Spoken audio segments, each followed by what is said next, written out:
Press conference চলাকালীন সময়ে মসজিদে হামজাতে আজান হয়, আর তখনই কথা বলার মাঝে চুপ হয়ে যায় নেইমার। আজান শেষ না হওয়া পর্যন্ত তিনি চুপ করেই রইলেন। এক সাংবাদিক প্রশ্ন করতে চাইলে তাকে ইশারা দিয়ে চুপ থাকতে বলেন।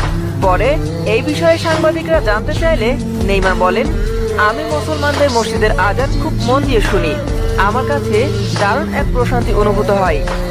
আমাদের ধর্মে তো এমন কিছু দেখি না। কেমন ধর্ম পালন করি আমরা? তাদের ধর্ম কতটা সুন্দর ও সাবলীল। তিনি আরো বলেন, আমার বাড়ির পাশে একটা নামকরা মসজিদ রয়েছে।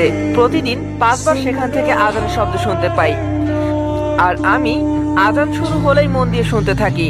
তবে আমি এর অর্থ জানি না, হয়তোবা খুব সুন্দর অর্থই হবে। একবার ওজিরের সাথে কথা বলার মাঝে জিজ্ঞাসা করেছিলাম, তোমাদের আজানের মানে কি?